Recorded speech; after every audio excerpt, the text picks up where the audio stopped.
आज delimitation commission का जम्मू कश्मीर दौरा है। कमीशन की टीम 8 जुलाई को जम्मू का दौरा करेगी। Chief election commissioner Sushil Chandra भी इस दौरे में शामिल होंगे। जम्मू कश्मीर में इलेक्शन के मद्देनजर डीलिमिटेशन कमीशन का दौरा काफी अहम हो सकता है। टीम अपने दौरे में तमाम सियासी जमातों के लीडरों से मिलेगी। इलाकाई और कौमी पार्टियों के नुमाइंदों से अलग अलग मुलाकातें करने का मंसूबा है। मकामी लोगों और दानिश्वरों से भी ये टीम तबादले ख्याल करेगी। 20 अजला के आला हुकाम से भी ये टीमें मीटिंग करेंगी। वाज़ह हो कि वज़ीर-ए-आज़म की ऑल पार्टी मीटिंग के बाद कमीशन की तरफ से ये बड़ी पहल की जा रही है। कमीशन को कई शिकायत मशवरे मौसूल हुए हैं।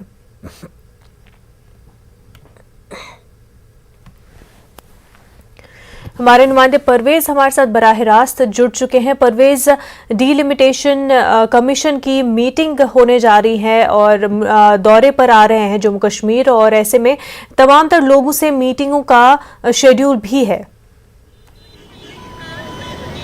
जी बिल्कुल मुनाज़ा, अगर हम बात करें ये जो विजिट है डिलिमिटेशन कमीशन का, इसको बहुत ही अहम माना जा रहा है क्योंकि एक पॉलिटिकल प्रोसेस जिसकी प्रधानमंत्री ने शुरुआत की थी यहाँ पे, उसको रिवाइव करने के लिए ये एक पहला कदम माना जा रहा है। यहाँ पे जो पॉलिटिकल प्रोसेस जो पिछले 3 सालों में काफ़ी रुक सी गई थी एक किस्म की, तो उसको रिवाइव करने के लिए एक बहुत ही अहम कदम इसको माना जा रहा है। अगर हम बात इस कमीशन के हवाले से करें तो आज ये कमीशन 12 साढ़े 12 यहाँ श्रीनगर एयरपोर्ट पे पहुंचेगा और वहां से वो सीधे जो यहाँ पे एक निजी होटल है वहां पे वो मुकीम है, वहीं पे वो ठहरेंगे और वहीं पे जो सारा प्रोग्राम है उसकी तरतीब दी गई है। यहाँ पे 2:30-3 बजे से जो है पॉलिटिकल लीडर से मुलाकातों का सिलसिला शुरू हो जाएगा। सबसे पहले अगर हम बात करें तो जो नेशनल पार्टीज हैं जिसमें बीजेपी भी आती है, कांग्रेस आती है, बहुजन समाजवादी पार्टी आती है, उनको टाइम दिया गया है। सबसे पहले वही इस कमीशन से मिलेंगे और अपने तासुरात पेश करेंगे। और सेकंड हाफ जो रखा गया है, जो शायद 4-5 बजे के बाद का टाइम है, उसमें जो है रीजनल पार्टीज आती हैं जिसमें सरफहरिस्त जो है नेशनल कॉन्फ्रेंस है, उसके बाद जम्मू कश्मीर अपनी पार्टी है या फिर पीपुल्स कॉन्फ्रेंस है। इनके जो लीडर्स हैं वो इस कमीशन से मिलेंगे और अपने जो ख्यालात हैं उनका तबादला ख्याल इस कमीशन से करेंगे। यहाँ पे मैं आपको एक अहम बात ये बता दूं कि पीडीपी का अभी तक मौक़िफ़ साफ नहीं हुआ है इस डिलिमिटेशन कमीशन के मिलने के हवाले से, और जो हमारे पास इनकी आइटनरी आई है उसमें भी पीडीपी का कहीं मेंशन नहीं है कि उनका इनसे मिलने का कोई प्लान है कि नहीं, क्योंकि पहले भी जो पीडीपी के बयानात आए हैं उनमें कहा गया था कि उनका रोल नहीं बनता है कोई डिलिमिटेशन कमीशन से मिलने का, तो शायद उनकी मुलाकात नहीं हो। यहाँ पे साथ में ये भी बता दूं कि जितनी भी ये लीडर्स हैं, जो सेकंड रंग जो लीडरशिप है वो इस कमीशन से मिलने जा रही है। जैसे नेशनल कॉन्फ्रेंस में अगर हम बात करें तो अब्दुल रहीम राथर है, नासिर सोगामी है, मोहम्मद शफी है या सकीना यतू है, जो सेकंड रंग लीडरशिप मानी जाती है वो इस कमीशन से मिलने जा रही है। इसी तरह पीपुल्स कॉन्फ्रेंस के भी अगर हम बात करें तो जो सेकंड रंग लीडरशिप है वो मिलने जा रही है। जम्मू कश्मीर अपनी पार्टी के हवाले से बात करें तो जो सीनियर वाइस प्रेसिडेंट हैं उनके गुलाम हसन मीर या फिर सीनियर लीडर जो हैं रफ़ी अहमद मीर, वो इस कमीशन से मिलने जा रहे हैं। ताहम जो बड़े पॉलिटिकल नाम है यहाँ पे, जिसमें नेशनल कॉन्फ्रेंस के सदर हों डॉक्टर फारूक अब्दुल्ला हो या नाइब सदर हों उमर अब्दुल्ला या फिर महबूबा मुफ्ती हो या सजाद गनी लोन खुद हों या फिर अपनी पार्टी के जो प्रेसिडेंट है, चेयरमैन है सैयद अल्ताफ बुखारी, उनका नाम कहीं इस लिस्ट में दिखाई नहीं दिया। शायद उनसे ये कमीशन इस बार ही नहीं मिलेगी, शायद अगली बारी उनकी मुलाकात होगी। तो कुल मिला के देखें तो 4 रोज़ा दौरा है ये, 4 रोज ही यहाँ पे रहेंगे। आज श्रीनगर में, कल पहलगाम में, आज पॉलिटिकल पार्टी से ये मिलेंगे, कल इनकी जो ऑफिशियल्स हैं यहाँ पे डीसीज वगैरह आती हैं उसमें, या फिर इलेक्शन कमीशन के जो ऑफिशियल्स हैं यहाँ पे, उनसे ये मुलाकात करेंगे और पूरा यहाँ पे जायजा लेके जो डिलिमिटेशन का प्रोसेस है उसको ये आगे बढ़ाएंगे। जी मुनज़्ज़ा। परवेज, इस सब में अब पीएजीडी का रोल क्या रह गया है, कितना रेलेवेंट अब रह गया है पीएजीडी? जी मुनज़्ज़ा, अगर हम पीएचडी के हवाले से बात करें तो पीएचडी अभी तक ये साफ नहीं कर पाया है कि इलेक्शन कमीशन, ये डिलिमिटेशन कमीशन के हवाले से उनका क्या रोल बनता है। कल जब पीएचडी की प्रेस कॉन्फ्रेंस हुई तो हमने पूछा उनसे कि क्या पीएचडी एज अ ग्रुप इस कमीशन से मिलने जाएगी, या जो पीएचडी की पार्टीज हैं क्या वो मुतफिक हैं इस बात से कि वो इस कमीशन से मिलने जा रही हैं, क्योंकि कल जो उनका बयान आया था कि वो इलेक्टोरल प्रोसेस में हिस्सा तब तक नहीं लेंगे जब तक स्टेटहुड यहाँ पे रेस्टोर नहीं होगी। अगर हम डिलिमिटेशन कमीशन की बात बात करें तो ये भी इलेक्टोरल प्रोसेस का ही एक हिस्सा है। तो क्या यह माना जाए कि जो पीएचईडी है वो इससे दूर रहेंगी? ताहम जो तर्जुमान है पीएचईडी के मोहम्मद यूसुफ तारिक अमीन, उन्होंने साफ कहा कि पॉलिटिकल पार्टीज अपने आप में ये डिसीजन ले सकते हैं कि वो इस कमीशन से मिलेंगे या नहीं।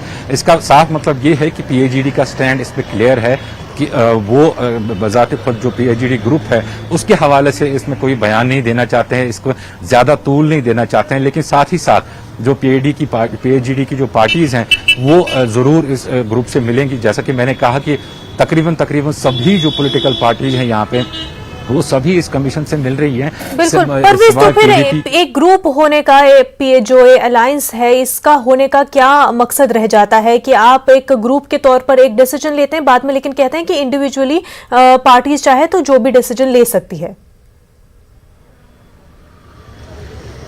बिल्कुल बिनोजा, ये आपने बहुत सही सवाल किया। अगर हम बात करें पीएचईडी के रोल के हवाले से तो आज तक जो उनका रोल रहा है वो क्लियर किसी मामले पे नहीं रहा। देखिए, अगर हम बात करें पीएचईडी का जो फॉर्मेशन था, जो बनी थी पीएचईडी, वो इसीलिए बनी थी कि आर्टिकल 370 और 35 से यहाँ पे बहाल हो। आज तक उस पर कुछ नहीं हुआ, आज तक उस पर कोई काम नहीं हुआ, महज बयानों के उसके सिवा वो कुछ नहीं करते हैं। पीएचईडी के कुछ मेंबर्स कह रहे हैं कि कोर्ट में लड़ेंगे, पीएचईडी के कुछ मेंबर्स कह रहे हैं कि पीसफुली लड़ेंगे, लेकिन बातें सिर्फ बातों तक ही महदूद रह गई हैं। दूसरा, अब उनका कह रहा है कि अब स्टेटहुड के बारे में वो कह रहे हैं, तो स्टेटहुड के हवाले से भी सिर्फ उनके बयानात आ रहे हैं। तो ऑन ग्राउंड अगर देखें हम, ऑन ग्राउंड उनके इकदामात नहीं हैं। यहाँ पे अगर हम बात करें तो पीएचईडी का जो लोगों में छवि है वो दिन ब दिन खराब होती जा रही है, क्योंकि सिर्फ बयानबाजियां हो रही हैं, बयानात आते हैं पीएचईडी की तरफ से, लेकिन सॉलिड जो ग्राउंड पे हैं वो उसकी कमी दिखाई दे रही है। साथ ही में लोगों को ये भी पता है और लोग ये भी जानते हैं कि पीएचईडी में जो अंदरूनी हालात हैं वो कुछ ठीक नहीं है, तजाद है बहुत सारे मुद्दों पे। खासतौर अगर हम बात करें, महबूबा मुफ्ती का स्टैंड जो है वो बहुत डिफरेंट है और बाकी जो पीएचईडी मेंबर्स हैं उनका स्टैंड काफी सॉफ्ट रहता है बहुत सारे मुद्दों पे।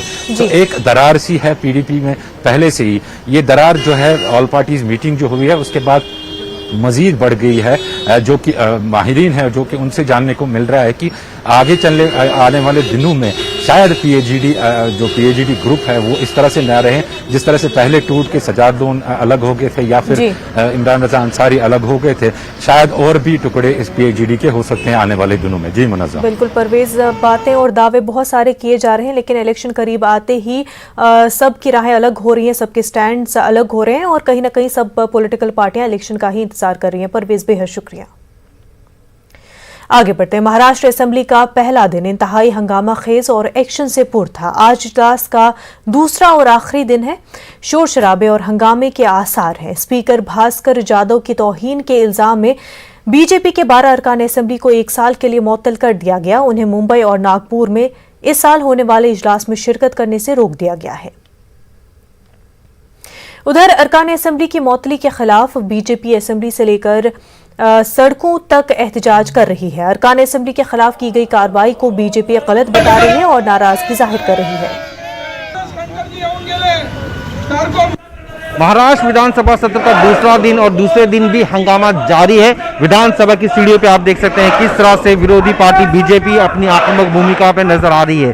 साफ तौर पे इनकी नाराजगी है महाविकास आघाड़ी सरकार पर।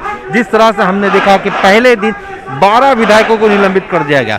12 विधायकों के निलंबन को लेकर बीजेपी में काफी नाराजगी है। आज राज्य भर में उनके कार्यकर्ता इसे लेकर विरोध प्रदर्शन करने वाले हैं। साथ ही देख सकते हैं किस तरह से विधान सभा की जो सीढ़ियां हैं वहां पे जो बीजेपी के विधायक हैं वो मौजूद हैं और अपनी बातें रखने और साथ ही जो हंगामा है साफ तौर पे दिखा है। इनकी जो नारेबाजी है साफ तौर पे सरकार के खिलाफ है और उनके हाथों में जो बैनर है वो महाविकास आघाड़ी सरकार के खिलाफ है।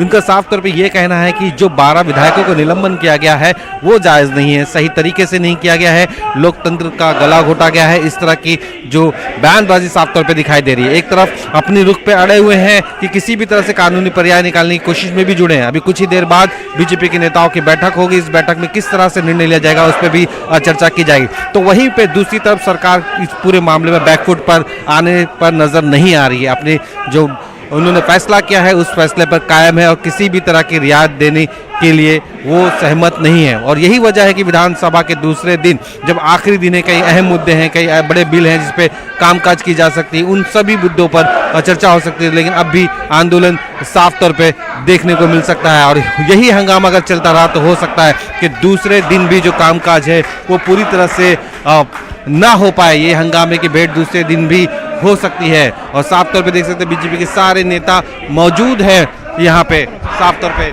देखने। बीजेपी अरकान असेंबली की मौतली पर शिवसेना लीडर संजय राउत ने रद्द-ए-अमल जाहिर करते हुए कहा कि उनके खिलाफ तादीबी कार्रवाई की गई है। उन्होंने कहा कि अरकान असेंबली के नारवा सलूक के सबब ये कार्रवाई की गई है। क्यों किया? ये डिसिप्लिनरी एक्शन है, कानून के तहत लिया गया ये फैसला है। जिस तरह से बीजेपी के विधायक यानी अपोजिशन के विधायक पहले वेल में घुसे, विधानसभा अध्यक्ष का सामने का माइक तोड़ दिया, फिर अंदर चेम्बर में जाकर धक्का बुक्की हो गई, गाली गलौज हुआ। महाराष्ट्र के विधानसभा के ये परंपरा भी नहीं और इतिहास में ऐसा कभी नहीं हुआ था। ऐसे हमारे जाने माने लोग अंदर जो है सालों साल से अंदर बैठे और बोल रहे हैं। तो आज ही सुप्रीम कोर्ट का एक जजमेंट में पढ़ रहा था केरल विधानसभा के मामले में कि किसी भी हालत में चाहे विधानसभा हो चाहे संसद हो, इस प्रकार का बर्ताव मंजूर नहीं है। विधायक हमारे नुमाइंदे वसीम हमारे साथ जुड़ चुके हैं। वसीम, जैसा कि माना जा रहा था दूसरे दिन भी हंगामा होगा और बीजेपी जो है वो सरापा एहतजाज है। देखिए, विधानसभा की सीढ़ियों में बाकायदा बीजेपी का विरोध प्रदर्शन चल रहा था। इस वक्त हमारे साथ सुधीर भाऊ बीजेपी के वरिष्ठ नेता है, फॉर्मर मिनिस्टर रह चुके। भाऊ, आज बाकायदा देखा गया है कि विधानसभा की सीढ़ियों पे नाराजगी जाहिर की जा रही है, एक पैरेलल असेंबली बना दी गई है, तो किस तरह ये पूरा विरोध प्रदर्शन है? खासकर देखो, हम सब लोग जनता द्वारा हम चुनाव में जीते हुए विधायक है। हम कांग्रेस राष्ट्रवादी को महाराष्ट्र की जनता ने समर्थन नहीं दिया था। उनके सारे विधायक ये 2 डिजिट में रहे थे। ठीक है, हमारे मित्र के मन में रात में बेईमानी आई, सत्ता के लिए विचार उनके लिए कनिष्ठ हो गया और उन्होंने बेईमानी की। जिस विचारधारा के साथ 50 वर्ष से ज्यादा जिनकी वैचारिक मतभेद थे, उनके गोद में जाके बैठे। ठीक है, हमने वो भी मान्य किया, क्योंकि जनतंत्र में सर कितने हैं ये महत्वपूर्ण है, सर में कौन सा विचार है ये गौण है। मगर अब ये बेईमान सरकार की बेईमानी बढ़ते लगी। 12 विधायकों को कोई कारण नहीं, विधानसभा के पवित्र उस जगह पर कुछ नहीं हुआ। उनका कहना है कि बाहर जो प्रभारी अध्यक्ष था वो एक बार उस कुर्सी से नीचे आने के बाद वो एक विधायक रहता है।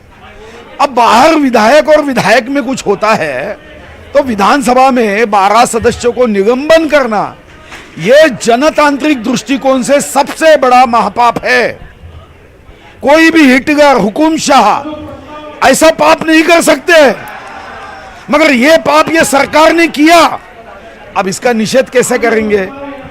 ये निषेध हमने तय किया है कि हम विधान भवन के परिसर में हम इस सरकार के खिलाफ जनता के आवाज का शंखनाद करेंगे। जनता की आवाज सभागृह में अगर दबाई जाती है तो जनसभा में हम ये आवाज बुलंद करेंगे। पैरेलल असेंबली बनाई गई है बाकायदा, के अंदर विधानसभा का कामकाज पे आपको क्या भरोसा नहीं रहेगा जो बाहर एक असेंबली बना दी? नहीं, विधानसभा के कामकाज पे तो हमारा 100% भरोसा है, मगर कामकाज में अगर हमें आने नहीं दिया जाता है, जुल्म जबरदस्ती की जाती है, तो मुझे लगता है कि हमें इस जुल्म के टक्कर में जनता की अदालत में जाना ये हमारी जिम्मेदारी है। जनता के कई प्रश्न है, किसानों के प्रश्न है, मजदूरों के प्रश्न है, छोटे व्यापारियों के लिए प्रश्न है, और ये सरकार गोलमाल करने की कोशिश करती है। अजब सरकार की गजब कहानी हम देख रहे हैं। ऐसी अजब सरकार ये पहली बार इस महाराष्ट्र की जनता को देखने मिल रही है। बेईमानी के आधार पर यह सरकार है, मगर आज वो सरकार की बेईमानी बढ़ गई है। ये बीमारी जो है ये 3rd वेव में गई है। अभी जिस तरह से देखा गया है कि आंदोलन चल रहे हैं बाकायदा बीजेपी के, उसमें पूरे राज्य भर में, तो क्या कानूनी पर्याय भी ढूंढा जाएगा? नहीं, देखो, जो भी पर्याय होंगे सारे पर्यायों को जांचेंगे और उस पर्याय के आधार पे इस सरकार के साथ, ये हमारा एल्गार है, हम सरकार को मदद करना चाहते थे। हम चाहते थे कि सकारात्मक दृष्टिकोण से जनहित के लिए, महाराष्ट्र की प्रगति के एक लिए तरफ दोस्ती की बातें हो रही हैं, वहीं पर इस तरह से टकराव भी देखने को मिल रहा है। ऐसे में जिस तरह बीजेपी बार बार हिंट दे रही है दोस्ती का हाथ बढ़ाने की, दोस्ती है बरकरार रहेगी, वो अब भी बरकरार हो पाएगी इस कार्रवाई के बाद जो 12 बीजेपी एमएलए पे हुई है, वो देखने वाली बात होगी। वसीम, बेहद शुक्रिया आपका। नाज़रीन, वक्त हो गया एक छोटे से ब्रेक का, जल्द होंगे हाजिर। इस वक्त एक बड़ी खबर सामने आ रही है। रूस में एक तैयारे से राब्ता मुनक़ता हो गया है। मशरक़ी इलाके में तैयारे से राब्ता मुनक़ता हो गया है। तैयारे में 28 अफराद सवार थे। आपको बता दें कि पेट्रोपाव्लोव्स्क से ये तैयारा पलाना जा रहा था, जिस बीच इस तैयारे से राब्ता मुनक़ता हो गया है। मशरक़ी इलाके में तैयारे से राब्ता मुनक़ता हो गया है। तैयारे में 28 अफराद सवार थे। पेट्रोपाव्लोव्स्क से पलाना जा रहा था यह तैयारा और इसी बीच मशरक़ी इलाके में तैयारे से राब्ता मुनक़ता हो गया।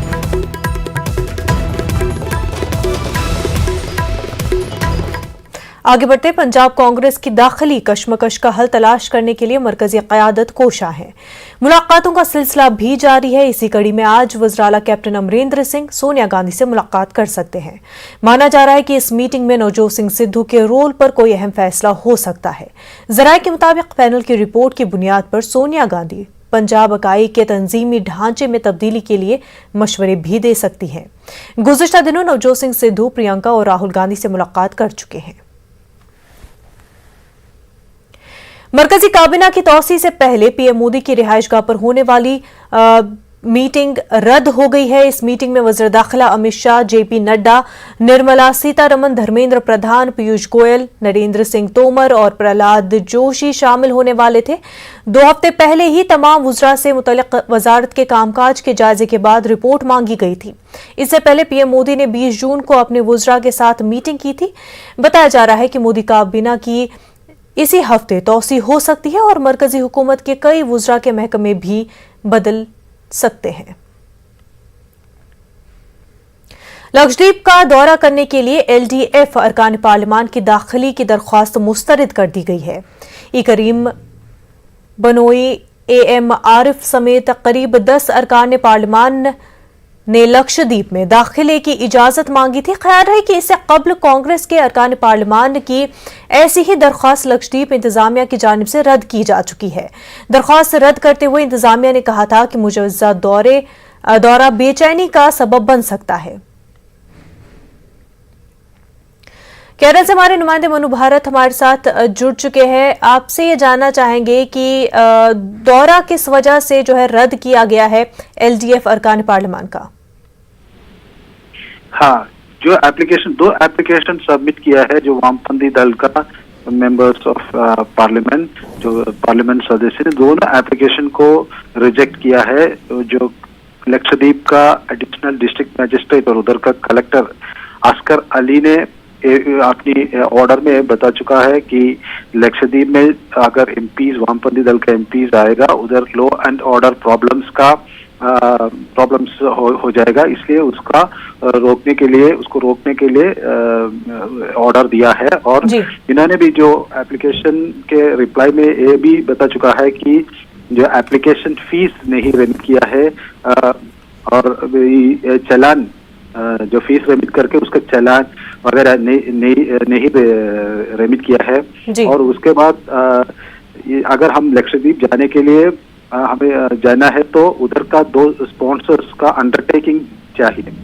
एंड इसको एक पब्लिक नोटरी या मजिस्ट्रेट और किसी के सामने से साइन करना है। इस तरह का जो डॉक्यूमेंट्स जो लक्षद्वीप विजिट करने के लिए चाहिए, ये डॉक्यूमेंट्स जो वामपंथी दल का जो पार्लियामेंट सदस्य ने नहीं दे चुका है। और इसके वजह से जो एप्लीकेशंस 2 एप्लीकेशंस उन्होंने फाइल किया है, उन्होंने एक parliament member advocate am Haris और डॉक्टर वी शिवदासन के नाम पे है, और दूसरा जो इलामेरम करीम और बिनोय जी। विश्वम, एमबी श्रेयस कुमार और सोमा प्रसाद एंड थॉमस चारिकाडन और श्री जॉन बिटास है। जी। इनके नाम पर 2 एप्लीकेशन दिया है। वो एक किया है 2 तारीख को, जून 2 तारीख को, और जी। एक दिया है 28 ऑफ मई। ये 2 एप्लीकेशन रिजेक्ट करने का वो डिसीजन हो चुका है। सो इसका लक्षद्वीप जाने के लिए जो अभी चांस नहीं है। जी बिल्कुल, मनु बेहद शुक्रिया आपका।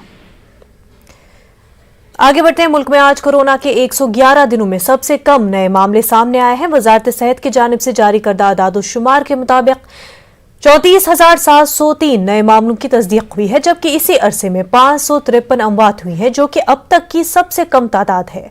पिछले 24 घंटों में 51,864 मरीज सेहतयाब भी हुए हैं।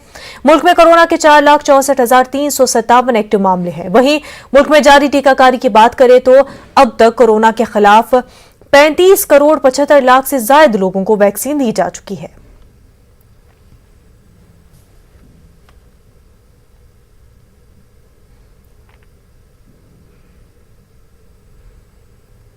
कोरोना वबा के दौरान बाहमी इमदाद और इन्हिसार का जज्बा मुस्तहकम हुआ है। मुल्क इस वबा से मुत्तहिद होकर मुकाबला कर रहा है। टीकाकारी के ऐलान के बाद हम बेहतर ताउन करें, जिससे हम कोरोना को मात देने की जानिब कदम बढ़ा सके। नेटवर्क 18 इस मुहिम में हर कदम पर आपके साथ रहेगा। जब तक सभी महफूज नहीं होते तब तक कोई भी महफूज नहीं होगा। इसी सोच की बुनियाद पर हमारी मुहिम संजीवनी का मकसद ये यकीनी पाना है कि वैक्सीन पाना सभी हिंदुस्तानियों का हक है।